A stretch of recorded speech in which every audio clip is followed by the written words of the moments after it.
Ya, Assalamualaikum warahmatullahi wabarakatuh. Waalaikumsalam warahmatullahi wabarakatuh. Ya, oke baik. Kita akan melakukan pembelajaran untuk analisis air irigasi. Nah, kita dalam hal ini ada persiapan contoh, kemudian kadar lumpur, daya antar listrik, kemudian pH, ya, lalu kemudian unsur-unsur, ya, kemudian penetapan untuk logam-logam, ya, terutama logam-logam berat, ya, kemudian penetapan amonium, ya, kemudian penetapan fosfat, ya, lalu kemudian karbonat, ya, klorida, sulfat, nitrat, kemudian boron, ya, lalu kemudian logam-logam berat, ya, serta penetapan air raksa. Dan tapi ini adalah semuanya memang ada di dalam materi ini, ya, akan tetapi yang akan kita fokuskan nanti adalah di 1, 2, 3, ya, 4, 5 begitu, ya, kemudian beberapa gitu, ya. Baik. Jadi contoh untuk air, ya, itu harus di label itu sangat penting, ya, lokasi, ya, kemudian label itu sangat penting, ya. Nah, kemudian kalau untuk penetapan lumpur, ya, itu memang dia prinsipnya adalah kita harus melakukan penyaringan. Jadi lumpur itu disaring, ya, kemudian setelah itu ditimbang, ya, lalu kemudian di lumpur, kadar lumpur, ya, itu kita hitung berdasarkan bobot lumpurnya, ya, kemudian dibagi dengan volume, ya.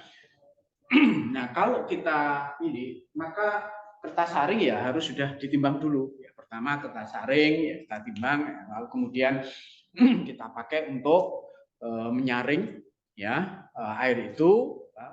Nah, lalu setelah itu kita keringkan, ya, lalu kemudian kita timbangkan, sudah ada kertas saring plus, ya, lumpur yang sudah kering itu, ya, lalu kemudian dikurangi dengan bobot dari kertas saring, ya.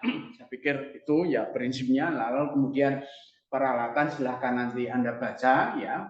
Nah, lalu ini juga, ya, cara kerjanya juga demikian, ya. Nah, memang volume, ya, itu dia akan tergantung pada, misalnya kalau kadar lumpurnya terlalu sedikit, ya, memang perlu ada harus contoh, ya, cukup banyak begitu sampai 500 mililiter.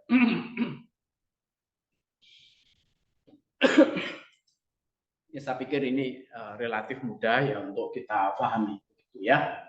Nah, kemudian daya hantar listrik. Daya hantar listrik ini kita memakai alat kan isi meter. Maka kita memang perlu, ya, pertama itu adalah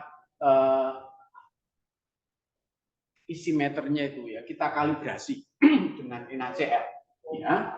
Nah, kemudian kemudian setelah itu, setelah kita kalibrasi, langsung kita pakai untuk mengukur daya hantar listrik. Nah, biasanya memang satuannya mikrosimen, ya, bukan mili tapi mikro, gitu, ya. Baik. Nah, berikutnya adalah penetapan pH, ya. Nah, air yang kita pakai, ya, terutama untuk irigasi itu memang kita harus juga ukur, ya, pH air tersebut, ya. Maka pada penetapan ini, ya, sama dengan penetapan pH tanah, ya, yaitu kita harus kalibrasi dulu. Kita harus kalibrasi dulu, ya, dengan larutan standar, ya, pH 7 dan larutan standar pH 4, gitu. Nah, setelah itu ya lalu kemudian kita lakukan penetapan gitu. Jadi tidak perlu mengekstrak ya karena sudah dalam bentuk cair. Oke.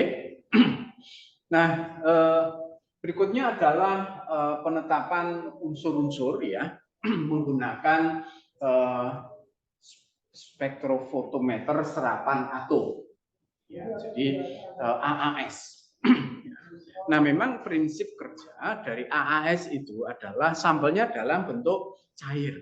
Ya, sehingga kalau air irigasi ya itu sudah dalam bentuk cair. Namun ya kita harus saring. Karena kalau kita tidak saring ya nanti ada partikel-partikel yang ada di dalam larutan itu kalau kita alirkan ke alat ya nanti bisa salurannya itu bisa tersumbat. Ya, itu harus di samping itu juga tidak valid ya karena yang kita analisis adalah airnya berapa yang terlarut ya berapa yang terlarut. Nah, prinsipnya adalah sama, yaitu setiap kita melakukan analisis ya kita harus membuat larutan standar gitu ya. Jadi kita mau pakai spektrofotometer, kemudian flame photometer ya ataupun AAS atau SSA ya itu kita harus menggunakan larutan standar, deret larutan standar ya, seperti pada pertemuan yang lalu itu ya sama ya. Hanya saja di sini memang ppm-nya itu ya itu rendah karena yang terlarut dalam air ya biasanya itu rendah. Oke ya. Nah, ini beda kalau yang kita analisis itu misalnya pupuk ya ataupun tanah ya ataupun jaringan tanah. Baik ya. Nah, ya saya pikir Anda tinggal nanti membaca saja. Jadi relatif gampang ya karena dia sudah dalam bentuk cairan ya, tinggal air irigasi itu kemudian dilakukan penyaringan ya dengan kertas saring. Ya. Nah, bagaimana dengan penetapan unsur-unsur seperti Fe, manghan, aluminium, Cu, zinc, Zn begitu ya. Nah, mengapa ini kita perlukan analisis ya di dalam air irigasi ya? Karena unsur-unsur ini jika dalam konsentrasi yang tinggi ya, itu dapat menyebabkan racun. Dapat menyebabkan keracunan Fe, Mn, Al gitu ya, Cu, Zn. Tapi kalau dia dalam jumlah kecil sebenarnya zinc ya ataupun Cu ya itu bermanfaat sebagai unsur hara mikro. Jadi tidak selalu unsur-unsur ini dia bersifat toksik. Gitu. Jadi manghan pun ya tanaman juga memerlukan manghan. Ya, karena makan itu seperti kalau ini Anda makan buah manggis, itu kan kulitnya itu berwarna itu merah coklat, merah keunguan gitu ya. Itu biasanya dia memerlukan manghan. Ya. Saya memang termasuk orang yang kalau pas musim manggis saya banyak makan manggis. Tapi saya makannya itu buahnya sama kulitnya. Kulitnya kan pahit kan. Nah, itu bisa untuk detox ya, detoksifikasi. Rasanya badan terjadi. Oke. Nah, makanya unsur-unsur ini diperlukan dalam jumlah yang kecil ataupun konsentrasi yang rendah. Ya, baik. Nah, prinsipnya sama ya, jadi bahwa kita itu memang menggunakan larutan standar. Ya, nanti pada setengah semester berikutnya yaitu baru nanti saya akan berikan tentang instrumennya itu AS. Tapi kalau sekarang ini adalah prinsip kerjanya itu. Gitu ya. Baik, jadi ini adalah bagaimana kita membuat larutan standar sama dengan yang lain. Nah, memang kadarnya ya itu memang berbeda ya, seperti aluminium itu memang kadang terlalu lebih banyak, kemudian Fe, manghan. Oke. Nah, berikutnya adalah penetapan amonium. Kita tahu bahwa ya air, terutama air yang air limbah ya, ataupun air yang dia keluar dari sawah, itu kan banyak sawah dipupuk ya dengan urea kan. Maka setelah dia kemudian berubah jadi amonium, amonium itu rumusnya apa? NH4. NH4 adalah amonium. Ini banyak sekali, ya. Banyak sekali yang ada ya di dalam larutan, terutama ya NH4 ini dia dalam asam atau basa? Dalam asam, ya, ini dalam asam. Kalau dalam basa dia bentuknya apa? Amonia, ya, amonia. Ini dalam basa, ya. Anda waktu distilasi kan NH4-nya diubah menjadi amonia ya, jadi ini kan yang dia itu mudah menguap, ya, mudah menguap. Ya, jadi dengan menambahkan apa? NaOH kan, jadi saling. Oke. Nah kemudian kalau kita menganalisis amonium ini ya, itu kita menggunakan spektrofotometer sinar tampak. Spektrofotometer sinar tampak. Nah, prinsipnya ya kalau kita menggunakan spektrofotometer sinar tampak, ya itu saja yang namanya sinar yang dapat dilihat ya. Maka kalau sinar yang dapat dilihat untuk larutan itu adalah apa kira-kira? Menurut Anda melihat oh ini teh, oh ini kopi, oh ini jeruk, air jeruk, ya. Itu berdasarkan apanya? Warna. Ya maka ya spektrofotometer sinar tampak itu ya analisisnya ya kita buat pewarnaan. Kita buat pewarnaan, ya. Nah, jadi pewarnaannya itu ya itu dengan kita membuat reaksi ini, ya, membuat reaksi ini. Gitu, ya. Saya tidak akan detailkan gitu karena apa namanya kita yang ini kan adalah prinsip kerja. Ya, prinsip kerja ya bahwa kalau Anda melakukan analisis ya dengan menggunakan spektrofotometer sinar tampak atau visible, maka Anda harus melakukan pewarnaan. Ya, semakin kuat warnanya menunjukkan konsentrasinya semakin tinggi.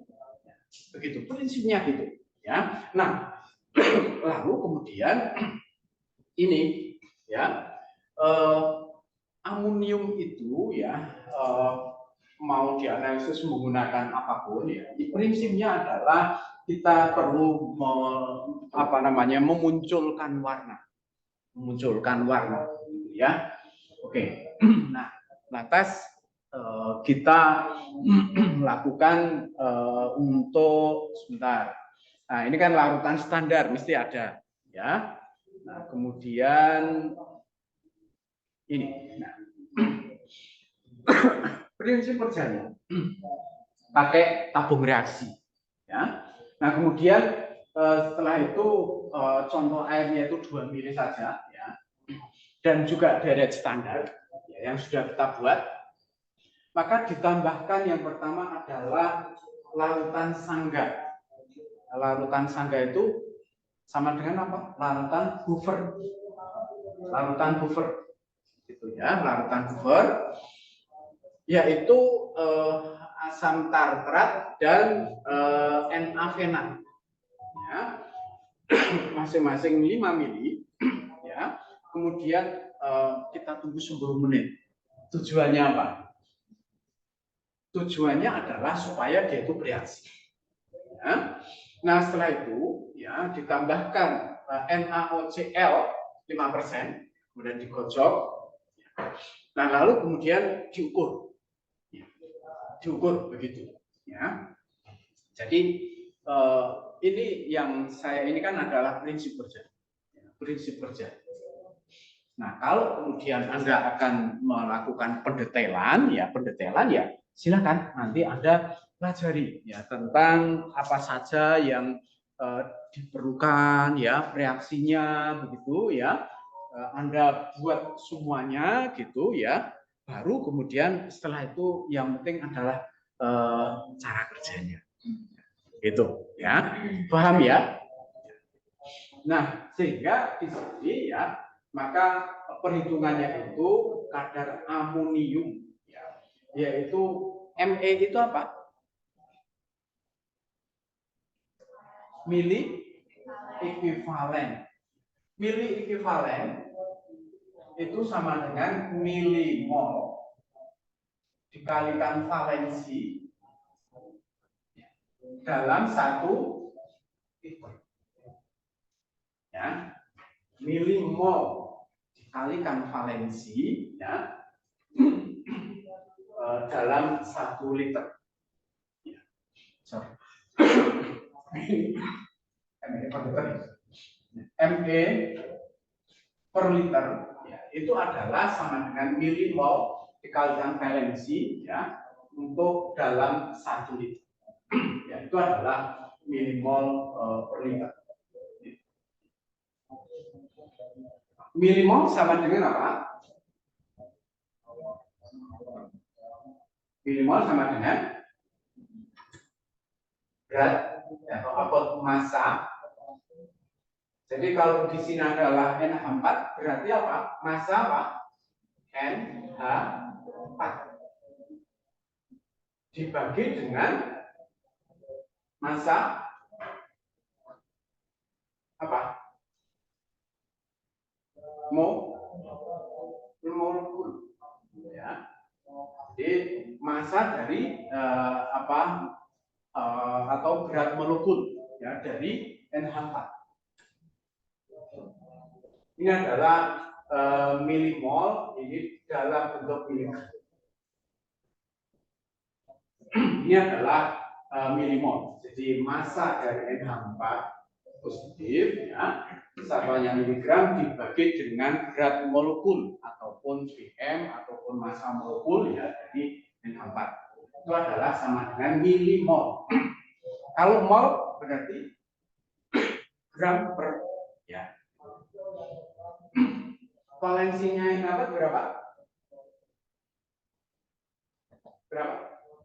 NH4 1 ya loh. Valensinya 1.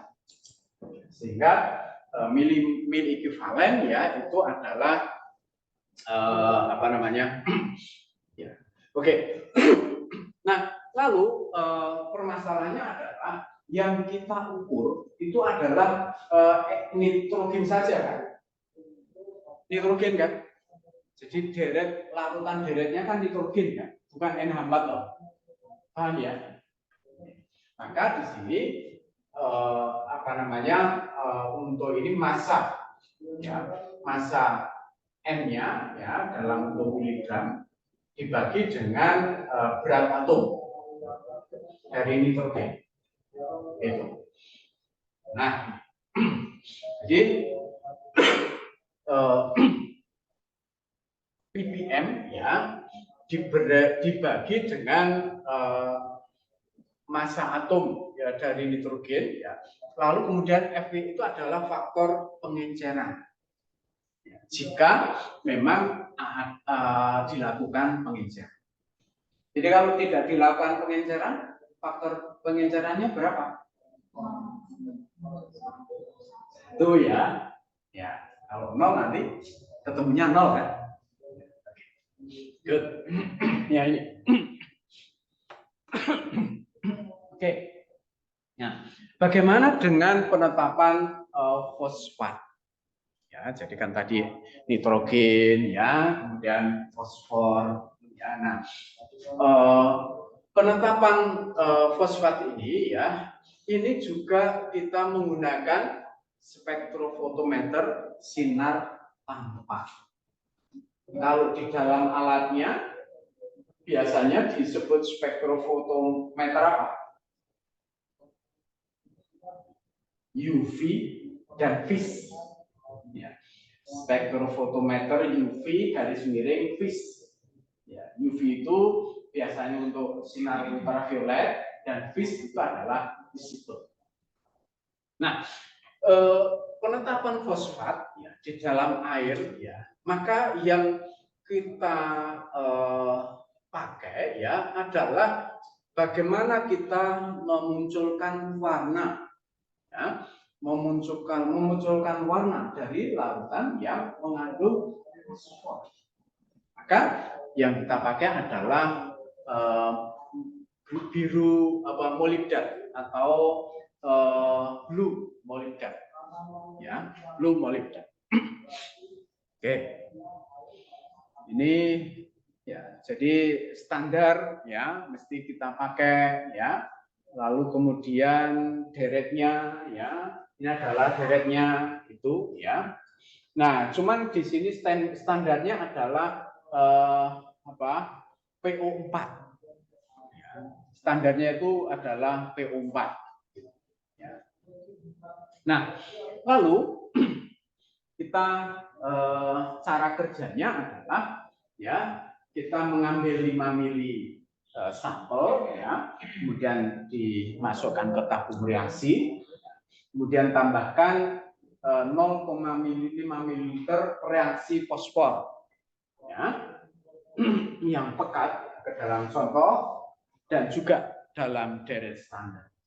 Kemudian digocok selama 15 menit. Nah, lalu kemudian kita ukur, ya, fosfat dalam lautan dengan spektrofotometer UV vis, ya. Kita pilih yang visnya, yang visible, dengan panjang gelombang 889. Ya, itu. Nah, sehingga di sini kadar fosfat adalah sama dengan ppm, ya. Kemudian dibagi berat standar dari fosfor, ya, yaitu 95 dibagi 31.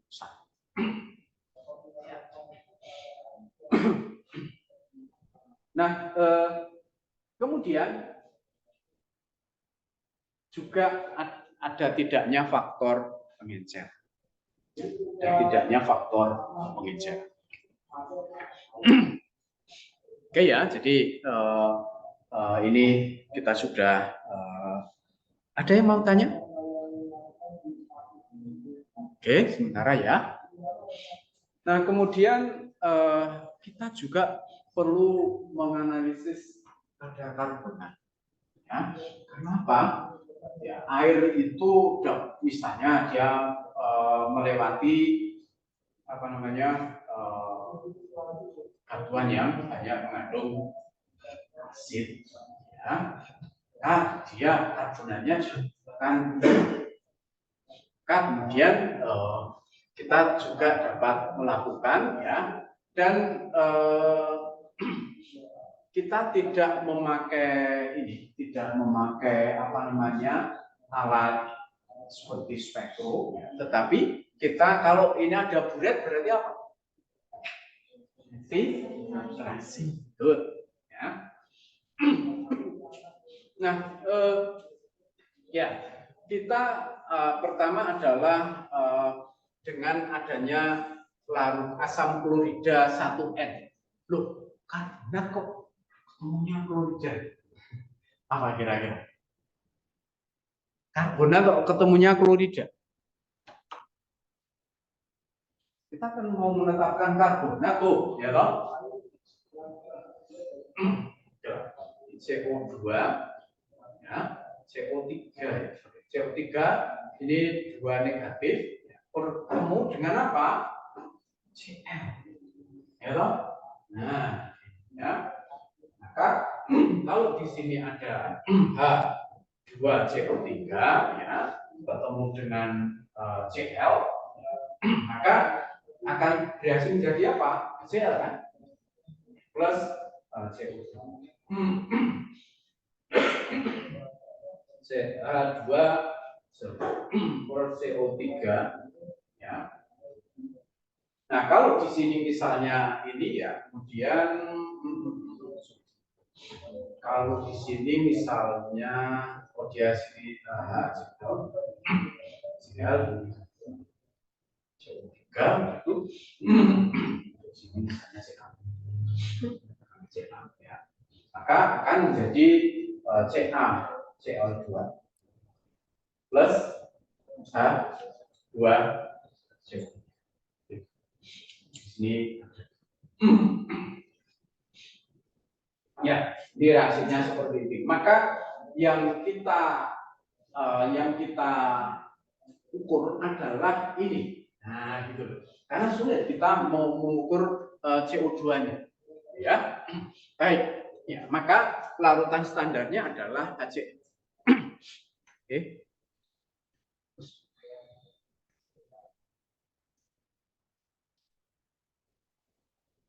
Ya. Nah, kita kemudian dasar penetapannya adalah karbonat dan bikarbonat. Bikarbonat itu apa? Bikarbonat. Nah, ini adalah bikarbonat. Bikarbonat. Ya, itu adalah HCO3 negatif 1. Karena di sini sudah ada H. Ya. Baik. Titrasi. Ya, maka di sini kita menggunakan HCl. Ya.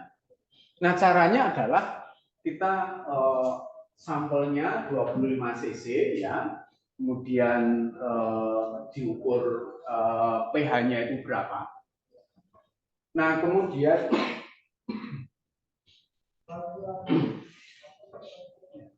lalu kemudian dititrasi dengan HCl 0,02 N. Jadi ini encer atau tidak kira-kira? Ya, encer karena 2/100, ya, 2/100. Nah, kemudian memang di sini hati-hati, ya, karena kita tidak boleh menyentuh ujung elektroda dari ini, dari pH itu. Jadi kita menggunakan pH meter itu, ya, kemudian nanti kita akan ukur, ya.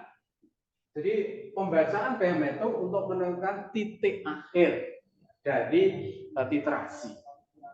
Ya. Nah, jadi di titrasinya itu sampai pH 8,4. Jadi kita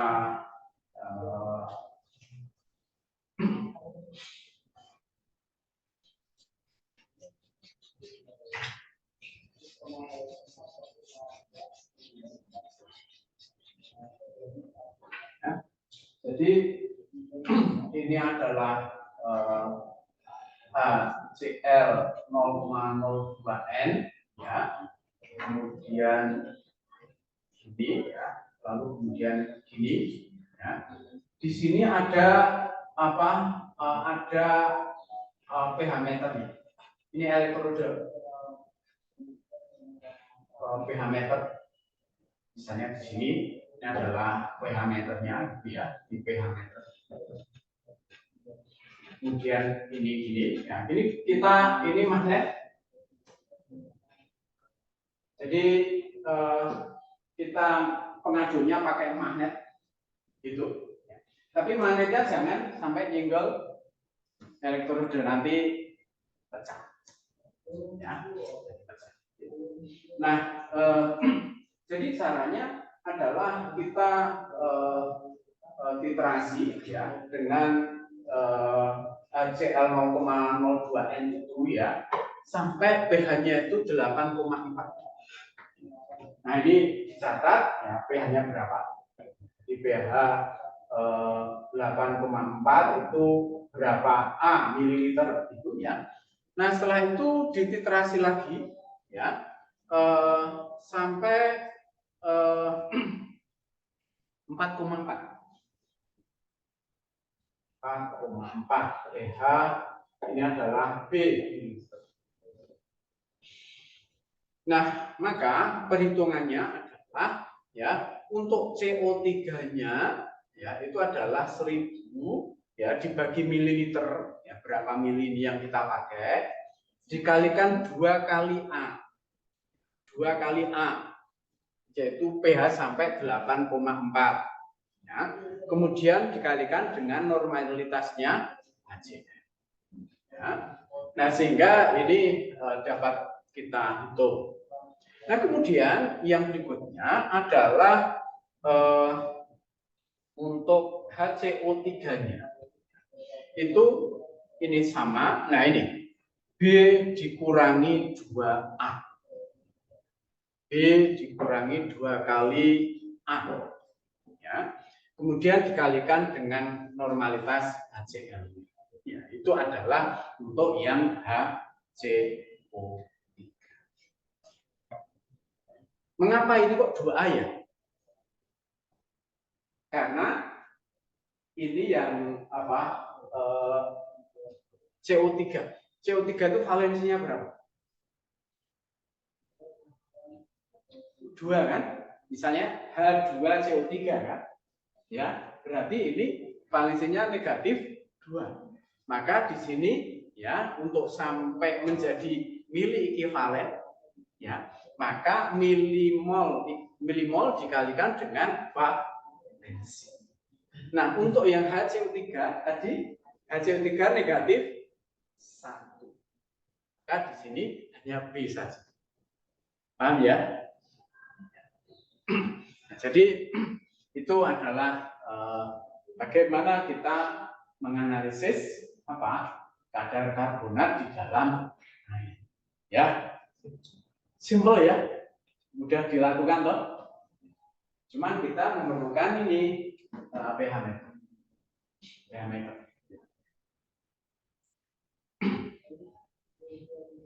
Dan memang kita harus hati-hati. Nah, supaya hati-hati ya, ini magnetnya ini muternya tidak boleh terlalu kencang.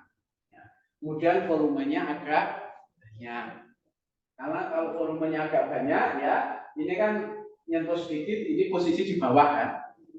Makanya kita pakai 25 ml itu supaya agak. Oke.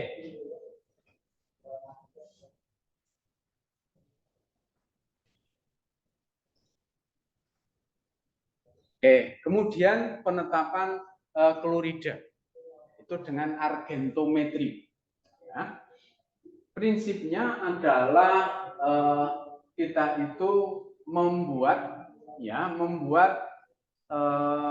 larutan yang tadinya ini menjadi warnanya putih perak, yaitu adalah AgCl. Ya, makanya ini digunakan dengan perak nitrat. Ya. Oke.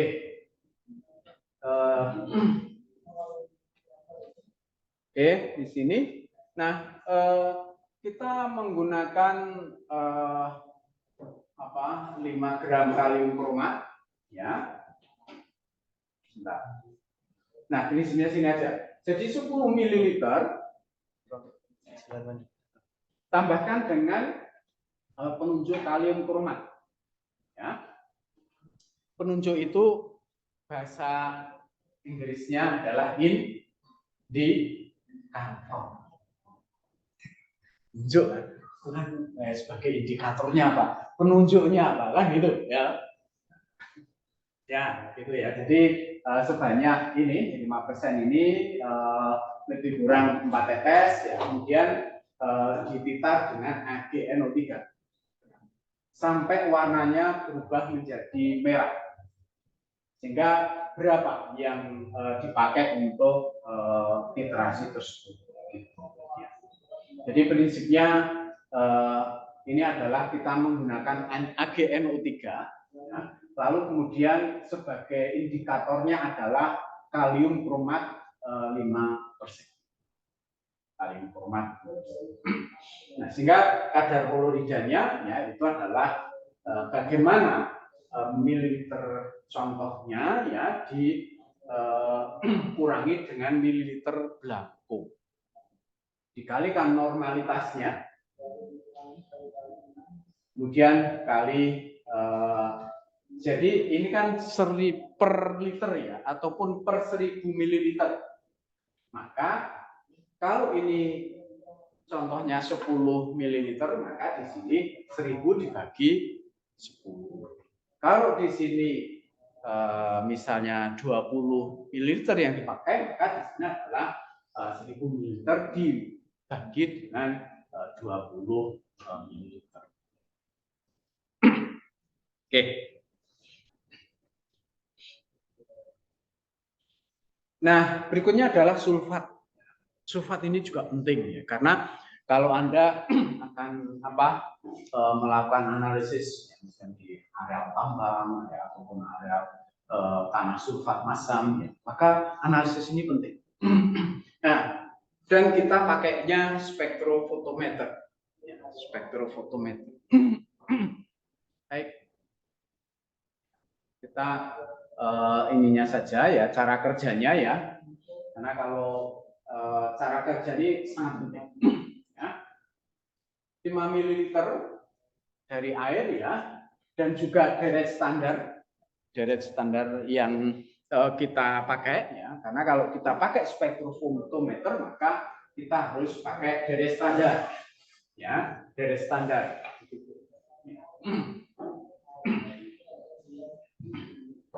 Oke. Nah, deret standarnya adalah K2SO4 tadi. Tapi yang kita hitung adalah sulfurnya. Ya, sulfur. Oke. Nah, jadi 5 ml ya ditambahkan dengan reaksi campuran tadi ya. Kemudian Anda tambahkan BaCl2 ya. Kemudian digocok selama 15 menit, kemudian diukur dengan pancar gelombang 494. Jadi ini simple ya, simple, cuman kita memerlukan banyak larutan reaksi ini tadi. Larutan reaksinya ya itu BaCl2 twin ya, itu harus kita siapkan. Baik. Oke, nah kemudian nitrat, karena nitrat ini juga penting ya. Nah, nitrat kita menggunakan spektrofotometer, maka kita harus juga menggunakan larutan standar. Larutan standarnya,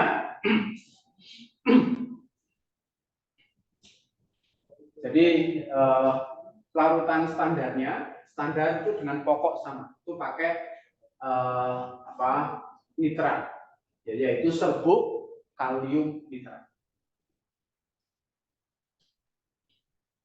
Nah, cara kerjanya ya itu dengan 5 ml contoh air ya, kemudian masukkan ke dalam tabung reaksi ya. Begitu juga dengan deretnya tadi. Lalu kemudian ditambahkan 0,5 larutan hidrosin 2% dan H2SO4 pekat itu 5 ml ya. Nah, kemudian setelah itu kita biarkan ini agak lama 30 menit ya, supaya muncul warna kuning. Lalu kemudian dibaca dengan panjang gelombang 432 nanometer. Oke, gitu ya. Nah, oke, saya pikir ini tidak perlu UV ya. Nah, kemudian untuk boron ya, ini saya pikir belum itu penting. Nah, yang penting adalah logam-logam berat. Ya, logam-logam berat ya itu sangat penting ya, dan kita tentukan dengan AAS ya. Nah, kita memang memerlukan AAS dan apa jenis lampu yang dibutuhkan tergantung pada ini apa namanya logamnya. Jadi nanti Anda akan saya berikan ini ya materi tentang, jadi kalau yang namanya AAS itu kita mau ukur untuk kayu ya lampunya pakai lampu kayu ya, kalau pakai krom ya lampunya juga krom. Prinsipnya seperti itu ya. Prinsipnya adalah bagaimana kita menggunakan larutan standar ya, lalu kemudian kita tetapkan berapa ya mililiter berapa apa namanya ppm ataupun ppb. ppb itu apa? Per ppb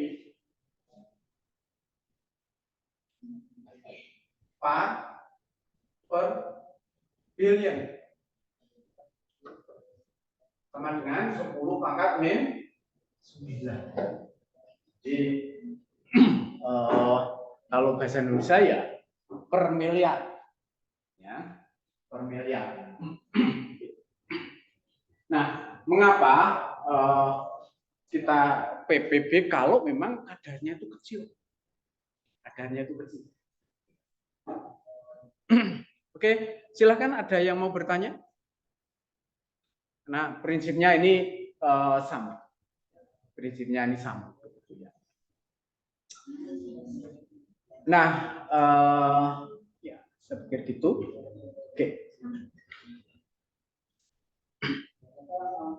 Mungkin kalau ini apa materi kita, jika sudah tidak ada yang bertanya, maka ini apa rekaman kita hentikan, ya.